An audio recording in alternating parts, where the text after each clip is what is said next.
अस्सलाम वालेकुम स्टूडेंट, कैसे हो आप लोग? ठीक हो? आज मैं आप लोगों के साथ शेयर करने लगा हूँ chapter number 3 first year chemistry का एक आर्टिकल है, लॉन्ग क्वेश्चन है, मोस्टली पेपर में आता है, जिसका नाम है ग्राहम्स लॉ ऑफ डिफिजन। बच्चों, ये क्वेश्चन मोस्टली हमारे पेपर के अंदर आया होता है लॉन्ग क्वेश्चन में। मैं इसके अंदर आपको पहले ज़रा एक कंप्लीट ये क्वेश्चंस करवा देता हूँ, उसके बाद मैंने इसमें एक बहुत ही इम्पोर्टेंट शॉर्ट क्वेश्चन है जो एंड पे मैंने आपके साथ वो भी शेयर करना है। तो चलें, सबसे पहले हम स्टार्ट करते हैं आज का topic, Graham's law of diffusion. बच्चों, ये लॉ कब और किसने दिया, पहले ये बात कर लेते हैं। हमारे एक केमिस्ट हैं बुजुर्ग, इनको हम इंग्लिश केमिस्ट बोलते हैं। इनका पूरा नाम है थॉमस ग्राहम्स। इन्होंने ये लॉ पेश किया 1848 में। तो चले हम पहला पॉइंट स्टार्ट करते हैं कि इन 1848 में English chemist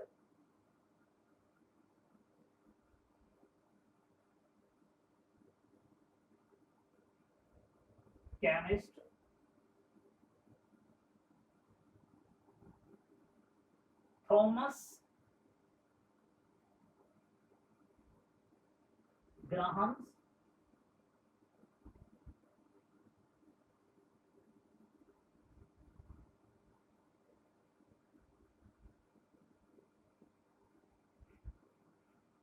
give the Graham's law of diffusion or effusion।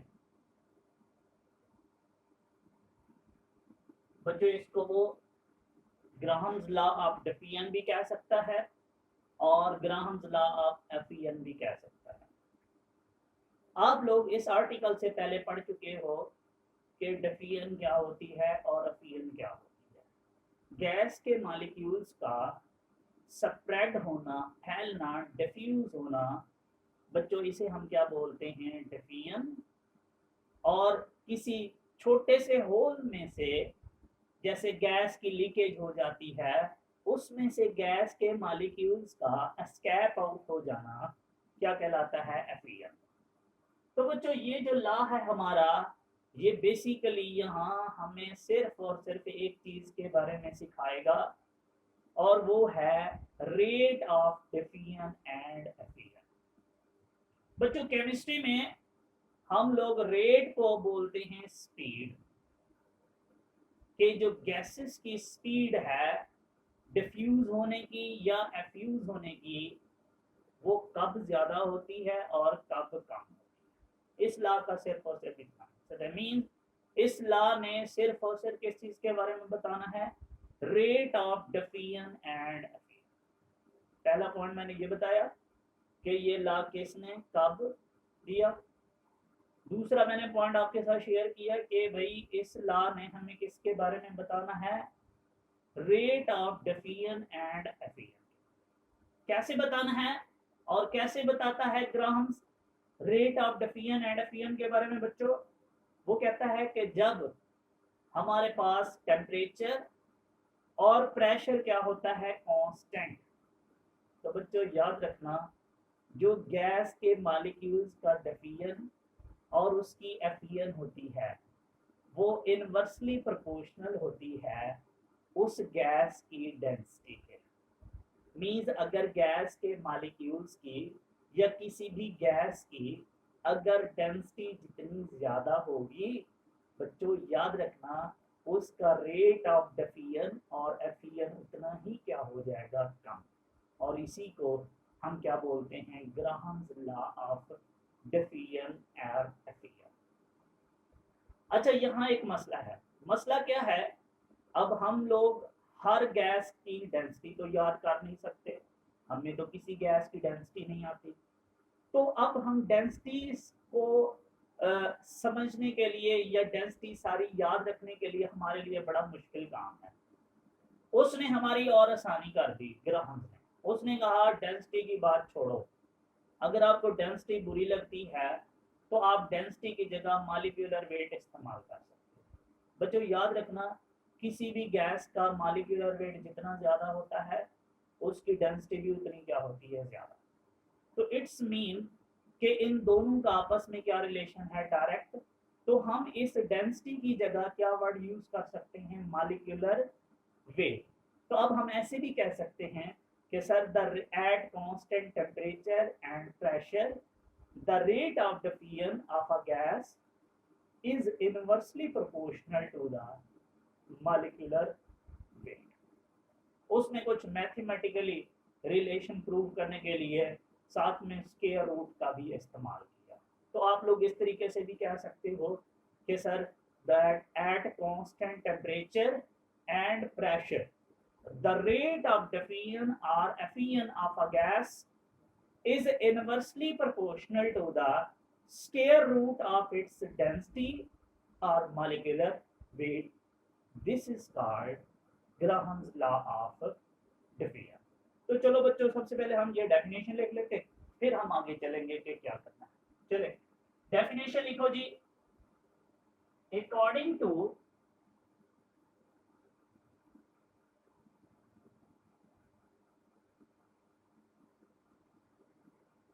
Graham's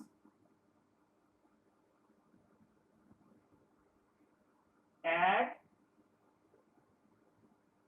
constant temperature and pressure,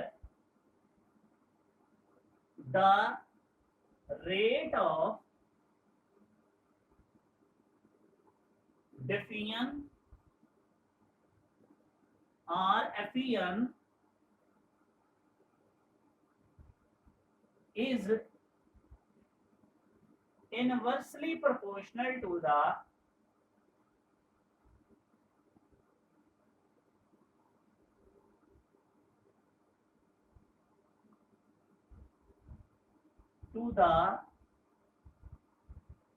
square root of its density or molecular weight. This is called Graham's law of diffusion. चलें जी, हमारे पास दो points clear हो गए। देखो अब मैं आपसे यहाँ एमसीक्यूज पूछूं, मैं कहूँ मेरे पास एक है हाइड्रोजन गैस, एक है CO2 गैस, बताओ किसका रेट ऑफ डिफ्यूजन ज्यादा होगा। आप कहोगे सर देख लेते हैं मॉलिक्यूलर वेट किसका कम है, जिसका मॉलिक्यूलर वेट कम उसका रेट ऑफ डिफ्यूजन क्या होगा, ज्यादा। तो बच्चों देखो हाइड्रोजन का मॉलिक्यूलर वेट क्या होता है 1, जबकि CO2 का कितना होता है 44, लिहाजा हाइड्रोजन का मॉलिक्यूलर वेट क्या है, कम। तो फिर क्लियर है ये कि इसका रेट ऑफ डिफ्यूजन क्या होगा, ज्यादा। इसलिए बच्चों एक एमसीक्यू याद रखना, लाइटर गैसेस जो होती हैं उनका रेट ऑफ डिफ्यूजन क्या होता है, ज्यादा। हैवियर गैसेस का क्या होता है, कम। यही बात मैं आपको एंड पे शॉर्ट क्वेश्चंस की फॉर्म में लिखा दूंगा। तो चलें जी, हम लोग इसके बाद हेडिंग लगाएंगे मैथमेटिकली। हम इसी बात को बच्चों मैथमेटिकल फॉर्म में लिखते हैं। तो बच्चे ये है मेरे पास मैथमेटिकली ग्राहम्स को कैसे लिखा जाता है जी, लिखा जाता है कुछ ऐसे, rate of diffusion of a gas is inversely proportional to the square root of its density. This is called Graham's law of diffusion. देखो बच्चों इसको हम क्या बोलते हैं, rate of diffusion of a gas. और ये क्या है, डेंसिटी ऑफ अ गैस। ये देखो दोनों एक दूसरे के क्या हैं, इनवर्सली प्रोपोर्शनल। और इसी को बच्चों हम क्या बोलते हैं, ग्राहम्स लॉ ऑफ डिफरेंस। अब अगर आपका दिल नहीं कर रहा कि आप लोग डेंसिटी के साथ नहीं लिखना चाहते, जो कि उसने आपको बताया था कि डेंसिटी से परेशान नहीं होना, तो आप बेटे डेंसिटी की जगह क्या यूज कर सकते हो, मॉलिक्यूलर वेट। तो आपके पास फार्मूला क्या बन जाएगा, रेट और difference of a gas is inversely proportional to the square root of its molecular weight. बच्चों दोनों शक्ल में लिखा जा सकता है, और दोनों शक्ल को, इन दोनों फॉर्म्स को हम लोग क्या बोलते हैं, ग्राहम्स लॉ ऑफ डिफरेंस। अगर शॉर्ट क्वेश्चन आया हो कि what is Graham's law of difference, तो आपने क्या लिखना है, ये डेफिनेशन और ये मैथमेटिकली लिख देना है, आपका शॉर्ट कंप्लीट हो। चलो हम, क्योंकि हम लोग ये लॉन्ग क्वेश्चंस कर रहे हैं, तो अब आपने क्या करना है, आपने ये पहले थोड़ा सा वो बताया कि किसने कब दिया ला, ये उसके बाद ये डेफिनेशन लिखी, उसके बाद ये मैथमेटिकल फॉर्म लिखी। इसके बाद आप लोगों ने क्या करना है बेटा, हेडिंग लगानी है एक्सप्लेनेशन की। तो हेडिंग लगा लो एक्सप्लेनेशन।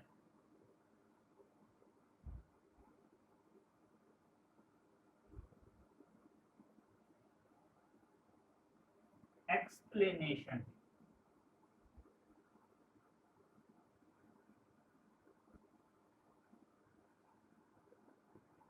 आपकी बुक में लिखता है, कहता है कंसीडर करते हैं हमारे पास दो गैसेस हैं, एक गैस है ए, एक गैस है बी।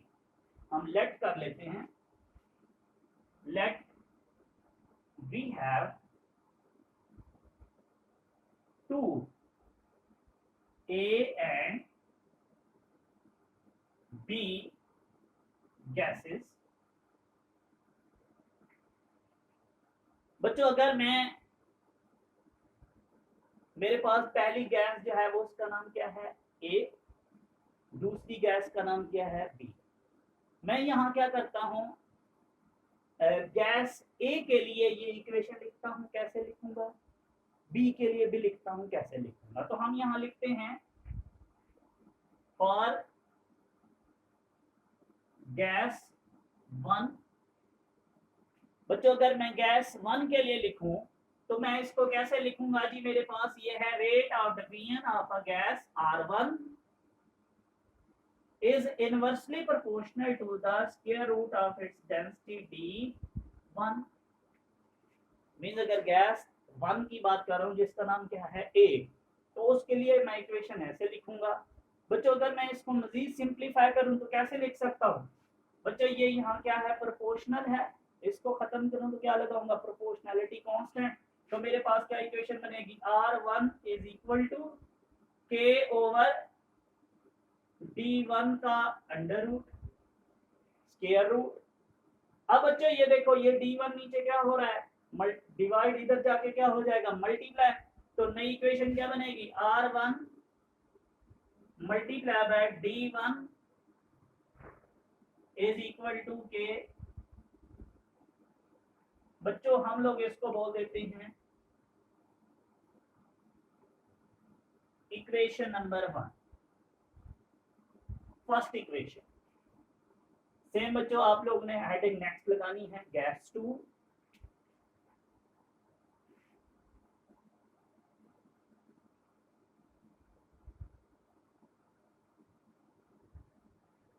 जहां आप हेडिंग दोगे फॉर गैस 2, क्या फार्मूला बेटा, ये देखो जहां R1 है वहां R2, जहां D1 है वहां क्या हो जाएगा D2। क्या इक्वेशन बनेगी, R2 inversely proportional to the 1 over D2 का स्क्वायर रूट। बच्चों अगर यहाँ हम क्या करें, प्रोपोर्शनैलिटी ये खत्म करें तो क्या लगाएंगे, R2 proportionality 1 over R2 is equal to K over D2। Same बेटा D2 नीचे डिवाइड हो रहा है, इधर जाके मल्टीप्लाई हो जाएगा, क्या बन जाएगा, R2 multiply by D2 is equal to K constant. बच्चों इसको हम इक्वेशन नंबर क्या बोल देते हैं, टू। अब आप लोगों ने क्या करना है जी, आपने कहना है सर हम इक्वेशन 1 और इक्वेशन 2 को क्या करने लगे हैं, कंपेयर। तो यहाँ नीचे लिख लो कंपेयर इक्वेशन 1 एंड 2। बच्चों ये देखो, ये राइट साइड पे दोनों साइडों पे क्या है कि कांस्टेंट, और ये हमेशा क्या रहेगा, कांस्टेंट। जब टेम्परेचर क्या होगा, कांस्टेंट, तो के की वैल्यू भी क्या होती है, कांस्टेंट। अगर राइट साइड दोनों एक दूसरे के क्या हैं, इक्वल, तो लेफ्ट साइड भी एक दूसरे के क्या होने चाहिए, इक्वल। तो हम लोग इसको ऐसे भी लिख सकते हैं फिर कि R1 multiply by D1 is equal to R2 multiply by D2, ऐसे भी लिखा जाता है। अब बच्चों मैं क्या करने लगा हूं, मैं रेट को अलग करने लगा हूं, डेंसिटी को अलग लिखना चाहता हूं। ये देखें R1 इसको नहीं छेड़ते, वैसे रहने देते हैं। R2 इधर मल्टीप्लाई हो रहा है, इधर आके क्या हो जाएगा, divide. R2 is equal to D2 को ना छेड़ो, ये जैसे है वहां रहने दो। और बच्चों ये जो D1 है इधर मल्टीप्लाई हो रहा है, उधर जाके क्या हो जाएगा, डिवाइड। तो ये ऐसे भी है D1। अच्छा बच्चों आप इसको इस तरह अलग-अलग रखो स्क्वायर रूट में तो भी ठीक है, नहीं तो मैथ वाले कहते हैं आप लोग इसको ऐसे भी लिख सकते हो, हमें कोई प्रॉब्लम नहीं है, कुछ ऐसे। और बच्चों याद रखना यही हमारा क्या होता है, थोड़ी देर पहले हम लोगों ने यहाँ लिखा था ग्राहम्स लॉ ऑफ डिफिशन। ये मेरे पास क्या है R1, तो इसके नीचे क्रॉस मल्टीप्लाई चेक कर ले, अगर इधर क्या होना चाहिए D1, इधर क्या है R2, तो इधर क्या होना चाहिए D2। अच्छा ये मैंने किसके साथ लिखी हुई है, डेंसिटी के साथ। अगर यही इक्वेशन मैं मॉलिक्यूलर वेट के साथ लिखना चाहूँ तो मैं इसको ऐसे भी तो लिख सकता हूँ। लास्ट पॉइंट आपने इसके अंदर ये लिख देना है कि सर ये इक्वेशन ऐसे भी लिखी जा सकती है, R1 over R2 is equal to M2 over M1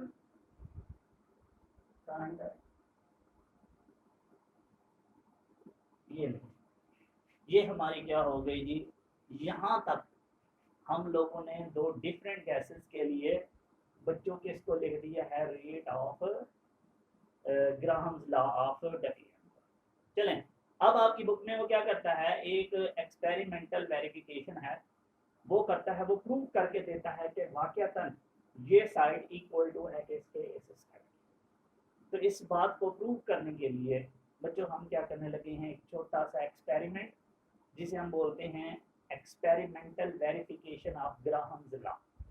तो जल्दी से वो हेडिंग लगाओ, experimental verification of Graham's law. मैं वो चीज आपको साबित करके देने लगा।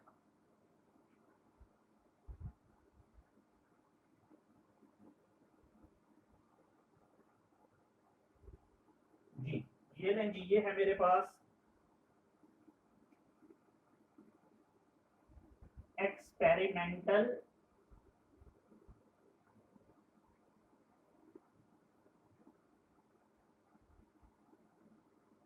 वेरिफिकेशन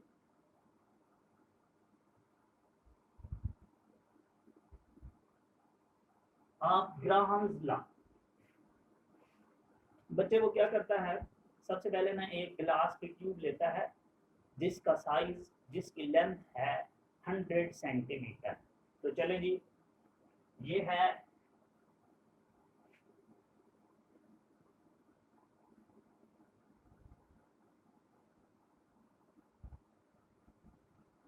यार, ये डायग्राम हर दफा बुरी बनती है पर इतनी बुरी नहीं बनती। आप लोगों ने जरा अच्छी सी डायग्राम बनानी है, अपने उस्ताद जैसी ना बनाया करो डायग्राम।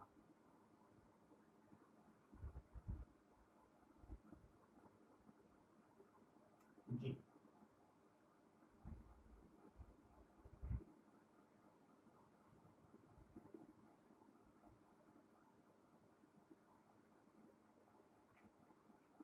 यार इतनी बुरी।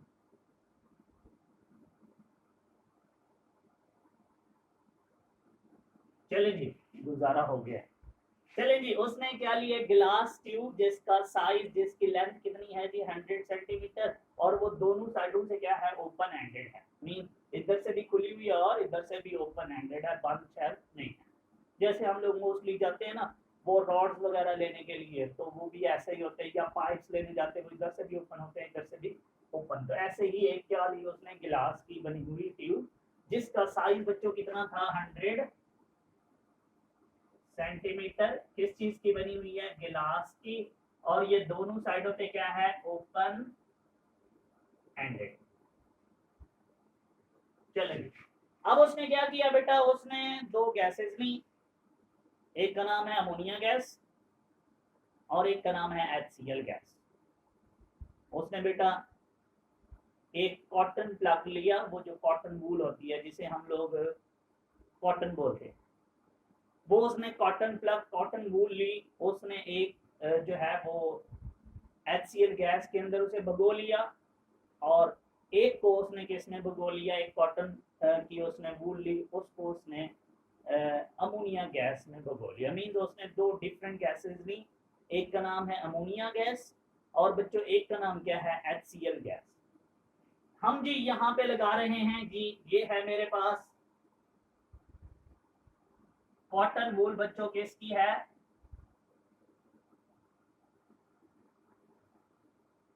HCl गैस की, और दूसरी साइड पे बच्चों उसने क्या किया,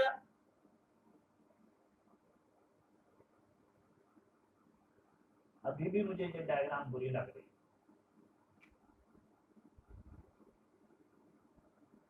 चले पहले जैसी ही है। चले जी, अब क्या कि बच्चों यहां से उसने दूसरी गैस ले ली, ये कौन सी है जी, उसके पास NH3 गैस।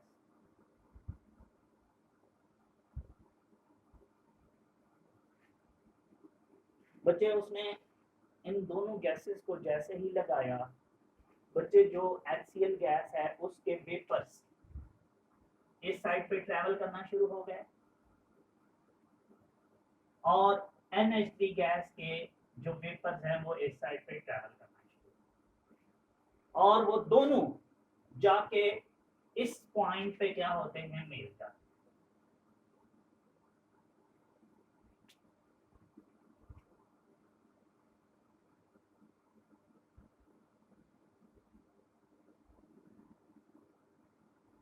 बच्चों उसे कैसे पता चलता है कि इस पॉइंट पे मिले हैं, ये जो दोनों गैसेस थी ये कलरलेस थी, इनके जो वेपर्स थे उनका कोई कलर नहीं था, लेकिन जैसे ही ये दोनों आपस में मिले, बच्चों हम लोग जानते हैं जब NH3 गैस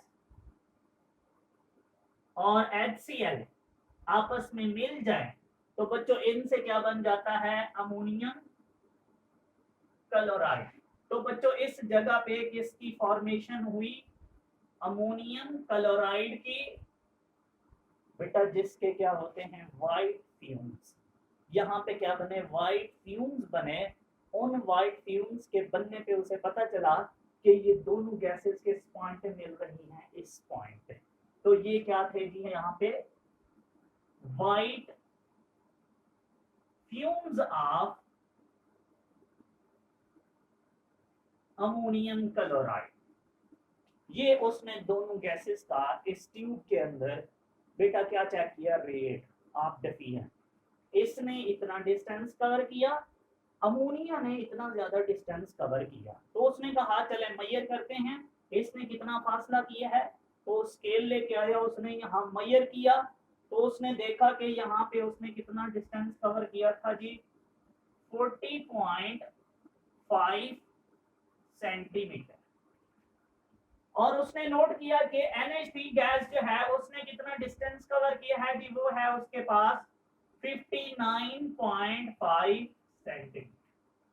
इस तरीके से उसने ऑब्जर्व किया कि वाकयातन ये बात बिल्कुल ठीक है कि जिस गैस का मॉलिक्यूलर वेट क्या होगा, कम। बच्चे हम जानते हैं अमोनिया जो है NH3 उसका मॉलिक्यूलर वेट कितना होता है, 70। जबकि बेटा जो हमारे पास HCl गैस है उसका मॉलिक्यूलर वेट कितना है, 36.5। इसका मॉलिक्यूलर वेट क्या था, कम, जिसकी वजह से इसने डिस्टेंस कवर किया ज्यादा। इसका मॉलिक्यूलर वेट क्या था, ज्यादा, इसलिए इसने डिस्टेंस कवर किया कम।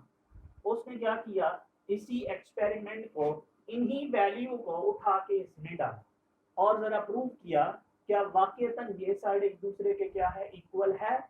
तो उसके लिए उसने क्या किया जी, ये फार्मूला यूज किया बेटे, R1, मैं इसको बाद में ठीक करता हूं जरा, R2 is equal to M2 over M1। बच्चों उसने क्या किया, उसने कहा कि ये जो मेरे पास गैस 1 है अमोनिया, इसका रेट यहाँ R1 की जगह उसने कौन सी गैस कोट कर दी, NH3, मींस यहाँ पे उसने लिखा rate of diffusion of NH3 over rate of diffusion of HCl। यहाँ M2 की जगह क्या लिख लिया, मॉलिक्यूलर वेट ऑफ HCl, और यहाँ क्या लिखा उसने, मॉलिक्यूलर वेट ऑफ NH3। आप लोग ना समटाइम कंफ्यूज हो जाते हो कि यहाँ हम लोग NH3 गैस क्यों लिखेंगे, या हमें कैसे पता चलेगा कि यहाँ NH3 लिखनी है या HCl। बच्चों याद रखना, जिस गैस का रेट ऑफ डिफ्यूजन क्या दिखा रहा हो ज्यादा, उसको क्या लिखना है आप हमेशा ऊपर, और जिसका रेट ऑफ डिफ्यूजन क्या दिखा रहा हो कम, उसको आपने कहाँ लिखना है, नीचे। तो अब मेरे पास ये इक्वेशन बनी हुई है, मैं इसके अंदर वैल्यूज पुट करता हूँ। देखो बच्चों, रेट ऑफ अमोनिया हमारे पास मौजूद है, कितना है, 59.5 ओवर HCl का कितना है, 40.5 इज इक्वल टू, बच्चों HCl का मॉलिक्यूलर वेट मैंने अभी आपको बताया था कितना, 36.5, तो यहाँ क्या लिख लेंगे 36.5, और यहाँ क्या लिख लेंगे जी, हमारे पास है NH3 का 13 और 17। बच्चों हम लोग अगर इसको सॉल्व करें तो हमारे पास आंसर क्या आता है, 1.46, और इसका भी क्या आता है 1.46।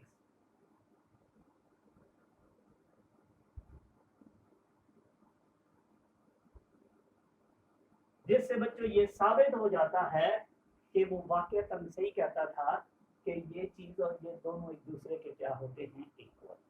तो यहाँ तक बच्चे आप क्या करते हो, ये डेरिवेशन करते हो और छोड़ देते हो। दोबारा सुन लो, एक्सपेरिमेंटल वेरिफिकेशन में क्या करना है, एक लॉन्ग 100 सेंटीमीटर की लॉन्ग ट्यूब लेनी है, जो कि किसकी बनी हुई है, गिलास की, जो दोनों साइडों से क्या है, ओपन एंडेड, और आपने दो डिफरेंट गैसेस लेनी है, एक अमोनिया गैस और एक HCl गैस। कॉटन वूल आपने लेनी है, उसको आपने भगो लेना है कि इसके अंदर, एक HCl गैस में, और दूसरा जो है ना कॉटन प्लग आपने किस में भगो लेना है, अमोनिया गैस में। यहाँ से हमने क्या लगा दिया, HCl गैस का प्लग, और इधर से क्या लगाया है, अमोनिया। हमने नोट किया कि जो अमोनिया है उसने इतना डिस्टेंस कवर किया, उसका रेट ऑफ डिफ्यूजन ये है, इसने इतना डिस्टेंस कवर किया, और ये इसका क्या है, रेट ऑफ डिफ्यूजन। हमें कैसे पता चला कि यहाँ इन्होंने इतना डिस्टेंस कवर किया, क्योंकि जब ये दोनों गैसेस आपस में मिलेंगी, मिलने से पहले ये कलरलेस थी, जैसे ही ये मिली इन्होंने क्या बना दिए, व्हाइट फ्यूम्स। किसके बने हैं, हमें पता है कि जब दो गैसेस मिलती हैं, ये वाली दोनों अमोनिया और HCl, तो क्या बनता है, अमोनियम क्लोराइड। हमने यहाँ क्या लिख देना है, अमोनियम क्लोराइड, और देन फिर हमने ये फार्मूला लगाना है और प्रूव करके दे देना है कि वाकईतन right side is equal to किसके है, लेफ्ट साइड। तो ये था जी हमारा आर्टिकल, और अब हमने बिल्कुल इस बारे में क्लियर है कि इसमें में कोई डाउट नहीं है कि अगर गैस का रेट ऑफ डिफ्यूजन क्या होगा उस वक्त ज्यादा, जब उसका मॉलिक्यूलर वेट क्या होगा, कम। आए अब सवाल की तरफ। बोर्ड में ना मोस्टली आपसे एक सवाल पूछता है, आप लोग ये सवाल लिख भी लीजिएगा कि why the rate of diffusion of lighter gases is more than heavier gases. आप कहोगे सर हम जानते हैं according to Graham's law of diffusion. आप लोग डेफिनेशन लिख दोगे और फिर लिखोगे कि सर देखें लाइटर गैसेस जो हैं उनका मॉलिक्यूलर वेट क्या है, कम, तो उनकी डेंसिटी भी क्या होगी, कम।